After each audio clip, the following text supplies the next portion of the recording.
todo, gracias por venir, por tomarse tiempo de organizar su trabajo para compartir este espacio. La verdad que fue bastante oportuna la invitación que hicimos, porque estábamos buscando hacer un abordaje de cuestiones de liderazgo y de motivación, y entonces pensamos en invitar a una persona que es, ante todo para nosotros, un amigo de la casa, un amigo de COINAC, y bueno, amablemente Horacio Capellu, doctor Horacio Capellu, accedió a venir a compartir esta charla hoy acá con nosotros. Primero que nada, le voy a dar la palabra al presidente del banco, a Hernán Seppusati, con quien pensamos un poco en esta convocatoria, y me gustaría que también diera su parte y su comentario respecto de este encuentro. Gracias a todos. Bueno, un gusto realmente estemos acá.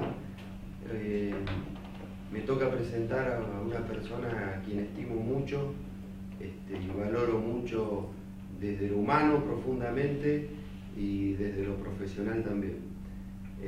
Pero como tengo prohibido develar algunas cosas, los dejo directamente en compañía de Horacio, que por sobre todas las cosas es un gran amigo y una excelente persona y un profesional de lujo.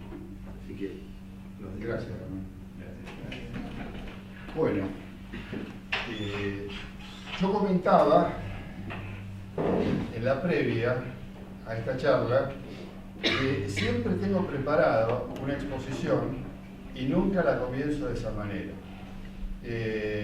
Acá se dejó flotando de dónde era yo amigo de la casa y las circunstancias así tan puntuales, tan puntualmente emotivas con que fui presentado. Cuando termine la charla, les voy a revelar esas circunstancias. Así que bueno, vayamos, como dicen los criollos, a los bifes. Estimadas, estimados, para quienes no me conocen, yo soy Horacio, como me presenté a secas, Capellu es mi apellido, y no me voy a doctorear o autodoctorear como lo hicieron mis gentiles y diplomáticos presentadores. Soy abogado, vecino de la ciudad de Rosario, empecé muy de abajo a ejercer la profesión de abogado y las vueltas de la vida determinaron que llegara a constituir un estudio profesional de tipo empresarial de cierta importancia. ¿Qué razones determinaron que alcanzara ese resultado empezando muy de abajo? Sin lugar a dudas, tantas como ustedes se pueden imaginar. El azar, la suerte, porque una vez en la vida, como dice la canción, es el fruto de lo buscado, pero a veces de lo encontrado. Es decir, el azar gravita. Bueno, algún tecnicismo que conocí, algún tipo de información intelectual para ejercer la profesión de abogado, pero en realidad, aparte de todos esos elementos que ustedes se pueden imaginar, hubo uno que va a ser la palabra de la tarde. Se llama voluntad. ¿Qué es la voluntad? Bueno, todos sabemos qué es la voluntad, pero sin perjuicio de que todos ustedes lo deben saber y mejor que yo entiendo que la voluntad se tiene que diferenciar del voluntarismo, porque muchas veces hay confusiones que es conveniente despejar. El voluntarismo es un esfuerzo intenso, bien intencionado muchas veces, en aras de alcanzar un resultado imposible. Quiero derribar el monumento a la bandera a cabezazos. Bueno, es un fin totalmente imposible. En cambio, la voluntad es un motor del espíritu que se concreta en un esfuerzo psicofísico dentro de los límites de la ciencia y que va en pos de un resultado posible, quizá a veces muy lejano, quizá a veces con muy pocas probabilidades de concreción, pero posible. Y la voluntad en ese sentido jugó un rol preponderante para que a mí me fuera como me fue profesionalmente. Y en realidad la voluntad no solo es aplicable a fines como los que les acabo de decir, digamos, para el desarrollo de una actividad profesional. En realidad es aplicable a todos los aspectos de la vida. Y yo les quiero hacer unas revelaciones de mi vida para que ustedes vean hasta dónde puede llegar la voluntad. Ante todo, yo soy un ex obeso de 130 kilos. Un ex adicto al tabaco, sí, adicto al tabaco. Esa droga, porque es una droga, socialmente admitida, legalmente también procedente, pero droga al fin y al cabo, que me hacía consumir 2 atados de cigarrillos por día. Y además, pese a que muchos de ustedes me conocen como el maratonista que corrió en Nueva York, en Boston, París, Rotterdam, Hamburgo, Berlín, miren, señores y señoras, yo en realidad era sedentario hasta avanzada edad. Y un día empecé a correr 5 cuadras y cuando quise acordar me recibí de maratonista en 42 kilómetros. Pero no hubo magia, no hubo magia. Hubo una simbiosis, si quieren, podemos sintetizarlo así: ciencia y voluntad, consultar profesionales y voluntad, buenos tratamientos y voluntad. Pero vayamos por parte. La obesidad, que digamos fue el primer inconveniente que tuve, la superé con, para ponerle un nombre, el régimen de Cormillot, que si ustedes lo analizan no es otra cosa que el régimen de nuestras abuelas. Bifes, ensaladas, en definitiva todos sabemos qué engorda y qué no engorda, qué alimenta y qué no alimenta. Todos, quien más que menos, lo sabemos. El abordaje de ese flagelo, que era en mí la obesidad, determinó también que yo tuviera que aplicar un espíritu acrisolado para poder superarla. Es decir, para que jugara todo mi espíritu en la superación. Porque acompañando de la ciencia, supe algo que era lo siguiente: el 80% de las personas que inician un régimen vuelven al punto de partida. Eso quiere decir, no que son débiles de espíritu, sino quiere decir que en realidad el enemigo llamado obesidad es rebelde, es grande y tiene sus habilidades. Al darme cuenta que yo tenía solamente un 20% de posibilidades de éxito, puse todo de mí. Puse en juego toda la enjundia de que ustedes se pueden imaginar. Y así hoy peso 87 kilos contra los 130 del punto de arranque. La primera situación disvaliosa fue superada, pero quedaba la peor: el tabaco. El tabaco conmigo hacía lo que quería. Me costó trabajo bajar de peso, pero dejar de fumar fue realmente una obra ciclópea, una obra impresionante. Un día corté. Los síndromes de abstinencia que tuve ni les quiero contar. Yo soy una persona de profundo dormir, toda la vida lo he sido, me despertaba a las 4 de la mañana, me despertaba a las 3, pero ya medio que había empezado a trotar, es decir, salía a trotar como para, qué sé yo, olvidarme del tabaco, que era el único contexto en el que yo me olvidaba de fumar. Y un día corté con el tabaco. El tabaco se había apoderado de mí, de modo tal que durante 2 años, y lo quiero confesar con toda humildad, yo no podía sentir el aroma a tabaco porque se me iba la nariz detrás de ese flagelo. Hoy lo puedo contar sonriéndome, pero en ese momento les puedo asegurar que las sonrisas no existían. Porque acá también, dejemos de lado cuestiones protocolares. Yo soy un ser humano común, soy un ser humano que tiene las debilidades de cualquiera, las flaquezas de espíritu de todos. Pero bueno, me concentré, fui consciente de mi poco poderío para enfrentar una adicción tan tremenda y logré finalmente vencerla. Ya había logrado 2 cosas muy importantes: vencer la obesidad y vencer la adicción al tabaco. Había un tercer elemento que ya yo, y bueno, si supero o no el sedentarismo, qué sé yo. Pero un fin de semana estuve tentado de correr, me puse un pantalón de vestir común porque no tenía ropa deportiva, yo no practicaba ningún deporte, unas zapatillas inapropiadas para correr, corrí 5 cuadras y me tuvieron que traer en auto a casa. Y entonces usted va a decir, pero Capelio, vos corriste 42 kilómetros, ¿cómo hiciste si con 5 cuadras no te las aguantaste? ¿Cómo llegaste? Muy sencillo, como dice la canción, la fe en el camino fue mi constante. Es decir, dije, si yo logré superar esos dos flagelos terribles, obesidad y tabaquismo, bueno, vamos a persistir con esto a ver qué pasa.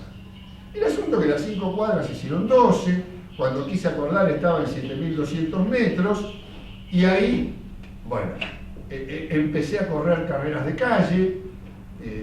Era vergonzoso de hacerlo, porque con el currículum vitae que tenía de obesidad y de tabaco y ser sedentario hasta avanzada edad, digo, yo corriendo maratones al lado de gente que sabe. Y el ambiente es muy amigable. Yo soy futbolero de formación mental, pero realmente el ambiente de las carreras es un ambiente de mayor espiritualidad deportiva, donde lo que importa no es ni siquiera llegar, es participar, estar, con indiferencia del tiempo que uno ponga. Y una carrera trajo la otra, y cuando quise acordar, noviembre de 1994, yo estaba en un avión viajando a Nueva York, pero no para turismo. Yo iba a correr la maratón de Nueva York. Y la verdad, sinceramente, me asaltó temor. Si bien me había preparado, me había hecho controlar por los médicos, estaba autorizado por ellos para participar en la prueba, 42 kilómetros y encima lejos de mi casa para el debut, y con ese pasado de horror, obesidad y tabaco, y realmente me daba miedo, ¿por qué no decirlo? Porque en definitiva, vamos a ser claros, valiente no es como la definición que se hacía en la antigüedad, el que no tiene miedo. El que no tiene miedo es un tarado. Sinceramente, es un inimputable. Valiente, según las concepciones más modernas, es el que tiene miedo y los domina. Porque es así. Es decir, que la posibilidad de ser valiente, la posibilidad de ser pelear, la tenemos todos, los seres comunes como yo y todo el mundo. El tema es que largó la carrera y las predicciones de mis médicos se cumplieron. Me recibí de maratonista en Nueva York en 42 kilómetros. Ahí empezó a cambiar otra etapa de mi vida. Es decir, la primera, vencer la obesidad. La segunda, que era el tabaco, bueno, era como si empezara una vida nueva. Y la tercera, haber trocado el sedentarismo en actividad maratónica. Entonces, Horacio Capelio, que era el hombre más feliz del mundo, veraneando en Miramar, lugar hermoso de la Argentina, durmiendo las siestas en la carpa de la playa y leyendo los periódicos, de golpe decidió viajar por el exterior. Y decidió para correr las otras maratones. Yo repetí primero la de Nueva York en 42, pero después vino Boston, bueno, que fue realmente maravillosa porque se cumplía la 100ª edición, era la maratón más antigua de la historia. Chicago en Estados Unidos, París, Londres, Rotterdam, Hamburgo. En Hamburgo no me voy a olvidar nunca en la vida. A los 56 años, reitero, a los 56 años, con ese pasado de horror, yo hice los 42 kilómetros en 3 horas 37 y estaba figurando en el primer tercio de la carrera. Y cuidado, les voy a contar otra. El somatotipo, el esquema corporal que yo tengo, es de hombre grandote. Es decir, yo obviamente no soy obeso, bajé de peso y todo eso, pero no tengo el físico ideal del maratonista, que es más bien muy magro, muy delgadito. Pero al contrario, eso me hizo sentir mejor. ¿Hasta dónde había llegado mi voluntad? No solo para superar esas situaciones disvaliosas, sino para otras. Es decir, la estructura de mi cuerpo, que era más apropiada para levantar pesas, practicar boxeo, lucha, y no correr maratones. Pero mi fiesta, lo que a mí me gustaba, eran las maratones. Luego de Hamburgo vino Berlín, en fin, distintas pruebas con las que no voy a fatigar la atención, que me llevaron a transformar quizá en el argentino que corrió las mejores maratones del mundo. También seguí viajando para correr pruebas más cortas, como en Austria, Viena, hace no mucho tiempo, 21 kilómetros en las Canarias. Va de suyo que corrí varias veces esa distancia de 21, la de 10, acá en Rosario. Y obviamente, corrí 3 veces la mejor maratón del mundo, que es la maratón de Rosario, que es jorobar que voto en Chicago ni nada. Y en realidad, les voy a ser sincero, no es solo la emoción genérica y el compromiso con la prueba el que me lleva a decir esta enormidad, que obviamente no es la mejor maratón del mundo, sí es la que más quiero, soy consciente de eso. Porque me tiene por fundador. Porque ahí la voluntad, una vez que yo empecé a correr por el mundo, empezó a transitar por caminos intelectuales. Aquí hay algunos testigos que saben que la historia de la Maratón de Rosario es mi historia de 1000 fracasos. Sí, señores.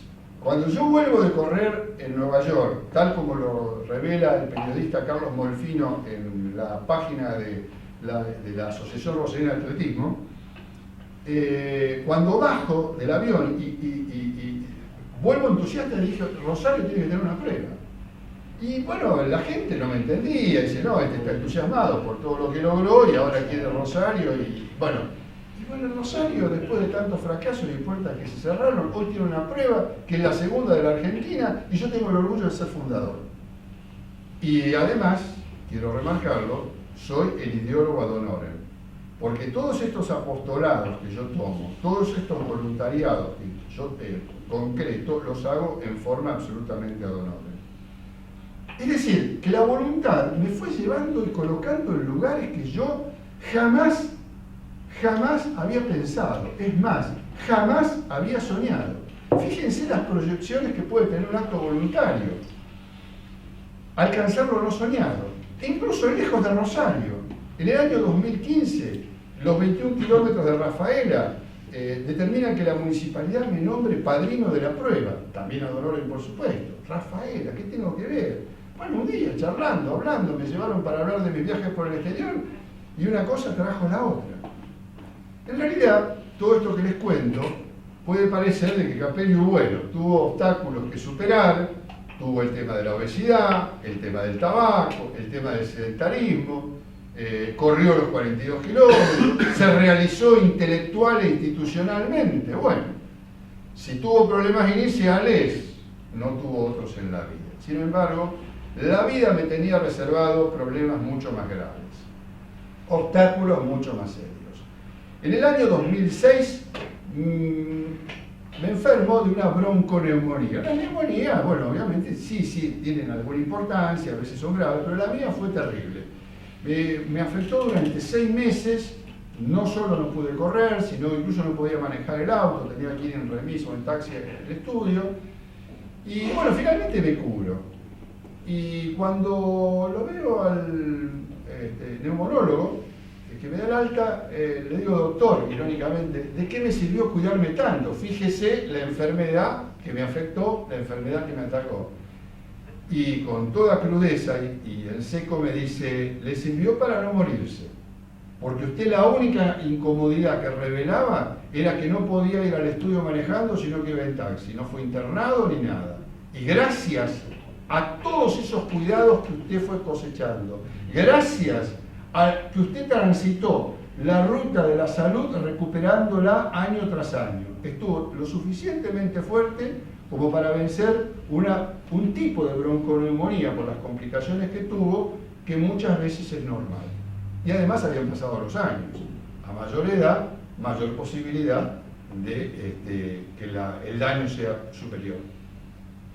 Bueno, la bronconeumonía me dejó otro problema. Hubo una mala praxis en alguna medida porque me aplicaron un antibiótico, gentamicina, recuerden el nombre, que me generó un problema vestibular. El equilibrio está dado por 3 segmentos. Escucho perfectamente bien. Pero el equilibrio está dado por el sistema nervioso propioceptivo, por la visión y por el sistema vestibular. Ustedes me ven, no ven problemas de equilibrio, pero si me analizan con los aparatos adecuados, a mi cuerpo, para mantener el equilibrio, le cuesta un esfuerzo mayor que si no hubiera tenido ese problema vestibular. Entonces, en una carrera, yo doy una ventaja de inicio, porque al hacer ese esfuerzo, tengo que emplear más energía. Pero ¿qué importaba? ¿De dónde venía yo? Para mí era un inconveniente menor, de golpe poner 5 minutos, 10 minutos más en una carrera. Yo estaba compitiendo y había superado esos obstáculos. Claro, no podía correr, pero como dice la canción, perdí cosas, pero salvé lo mejor. Estaba yo, estaba luchando y el espíritu estaba entero. ¿Qué jorobar? 5 minutos más, 5 minutos menos, si en definitiva con el podio me había coqueteado varias veces. Dije, bueno, ahora se terminó. Vaya que se terminó. No se terminó nada. ¿Por qué? Porque en el año 2011 tengo la mala suerte, por qué no decirlo así, de enfermarme de una de las afecciones más graves que existen. Se llama granulomatosis de Wegener. La granulomatosis de Wegener suele tener un grado de mortalidad superior a la del cáncer. La Universidad de Cleveland define a la granulomatosis de Wegener como una enfermedad rara de causas ignotas. Rara, ¿por qué? Porque pocas personas en el mundo tienen esa enfermedad. Y las causas son ignotas porque no se sabe con exactitud qué es lo que genera la enfermedad. Lo único que se conoce es que el sistema inmunológico se enloquece, empieza a atacar al organismo. Ustedes deben recordar, o al menos muchos de ustedes lo deben recordar, a la serie del Dr. House. En general se trataban enfermedades raras. Un capítulo entero estuvo vinculado a esta enfermedad. Y el Dr. House, con su aspecto alocado y sus circunstancias, participa, digamos, en este capítulo, viendo cómo todos sus colaboradores estaban un poco acomplejados porque se había muerto un paciente y no sabían qué había tenido. Y este, con sus cuestiones intrépidas, entra, digamos, a analizar los restos y cuando sale del análisis les dice a sus compañeros que se queden tranquilos porque en realidad tenía granulomatosis de Wegener. Es decir, como queriendo revelar la importancia de la enfermedad y lo difícil que era controlarla. Quédense tranquilos que yo estoy curado. ¿Qué pasa? Esa enfermedad es tan grave que gran parte de los enfermos mueren. Otros, en un grupo pequeño, solo se recuperan. Y muy pocos nos terminamos curando. Ustedes dirán, ¿qué tiene que ver esto con la voluntad? Esto es una cuestión de medicamentos, esto es una cuestión de médicos, esto es una cuestión de tratamientos. Por supuesto que sí. Es una cuestión propia de la medicina. Y en ese sentido, con respecto a la medicina, hay que decir y hay que señalar que ante un enemigo de esas características es muy importante elegir un buen médico. Pero a partir de elegir un buen médico, ¿basta con la elección? ¿Es suficiente con tener buenos estudios, buenos medicamentos? No. Es necesario otra cuestión que es importantísima. ¿Cuál? Ejercer el máximo de tesón posible en aras de alcanzar ese objetivo, la cura. Concretamente, en la palabra de la tarde, poner toda la voluntad y más. ¿Qué pasó? Yo notaba cómo se detectó la enfermedad. La voluntad y mi sentido de la autoobservación jugaron un rol muy importante. Yo notaba que perdía velocidad al correr, y bueno, Capello me decía yo mismo, estás más viejo, es lógico que demores más. Pero notaba que me pasaban corredores que normalmente no estaban detrás mío.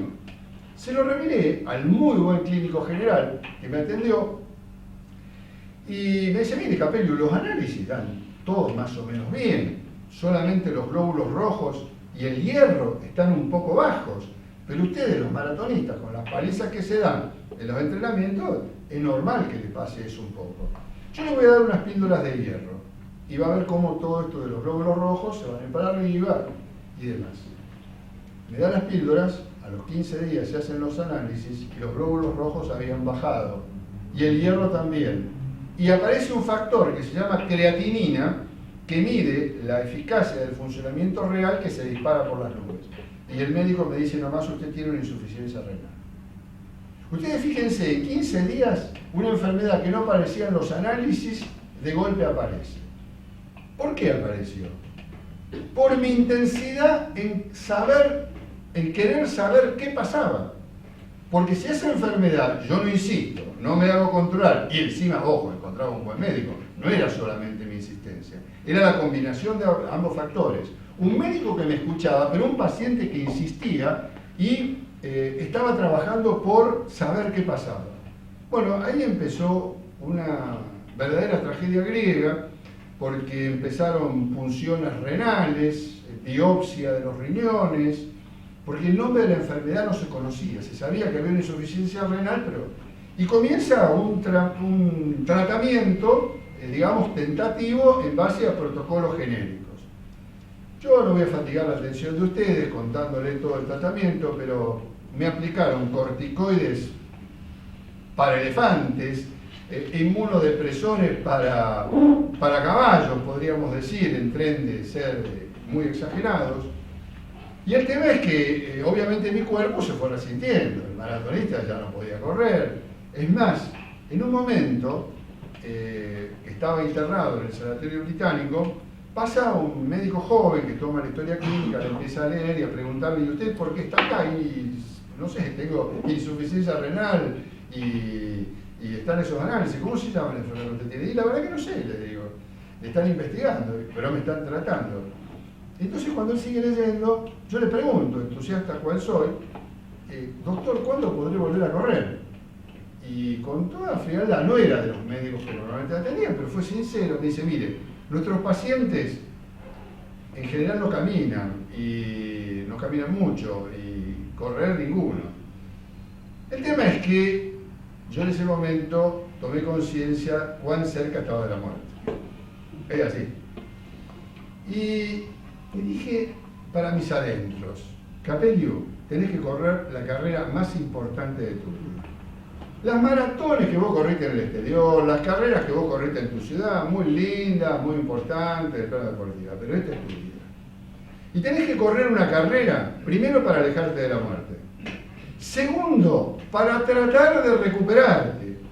¿Y quién te dice que en una de esas perteneces a la selecta minoría de los que se curan de todo esto? Los tratamientos siguieron con toda intensidad, y al poco tiempo, sin estar curado, pero sí con la enfermedad más o menos controlada, mis médicos, revisándome, estudiándome, el cardiólogo y todo el equipo, porque llegó un momento que había cardiólogos, hematólogos, psiquiatras, porque llegó un momento que el equilibrio espiritual también hay que mantenerlo, y el clínico general, que realmente era el eje, que me escuchó, que supo, bueno. El tema es que en plena recuperación yo empiezo a correr, empiezo a competir, corro los 15 kilómetros de Funes, subo al podio. Es decir, yo estaba contento, pero sabía que no se sabía el nombre de la enfermedad. Es decir, seguía un protocolo genérico y no sé, pero bueno, ¿qué importa? Capello está... No, te tenés que estar curando, yo me decía para mis adentros, sin aval médico, porque si no vos no podés correr 15 kilómetros. El tema es que en un determinado momento la enfermedad estaba activa y me atacan con coágulos en un brazo, en el otro, coágulos en una pierna, en la otra, nódulos en los pulmones, porque los pulmones es un lugar que esta enfermedad suele atacar bastante. Y una noche me llama el clínico y me dice: doctor, Horacio, tenemos el nombre de la enfermedad. ¿Cuál es el nombre? Granulomatosis de Wegener. Quiero aclararles que me costó mucho retener el nombre. Bueno, y el médico me explicó, y me explicó las perspectivas, me explicó, bueno, lo reducido que era todo, pero él dice: mire, acá hay algo muy importante. Esta enfermedad tiene mortalidad porque es rara. Entonces cuando se llega con el diagnóstico ya se ha perdido mucho tiempo. Pero en este caso, gracias a que usted fue observador, gracias a que usted a cada rato insistía para que lo observáramos y demás, se ha ganado un tiempo que no sé si en otras partes se tuvo. El asunto es que el tratamiento siguió, yo corría con cautela, y en un momento dado me llama el clínico y dice: doctor, vamos a sacar los corticoides. ¿Cómo? Sí, usted está curado. Dice: vamos a empezar un descenso natural sacando los corticoides. Y si vamos en descenso natural, después de los corticoides, si no hay contratiempo, a sacar los inmunodepresores. Pero hoy estoy seguro de que usted está curado.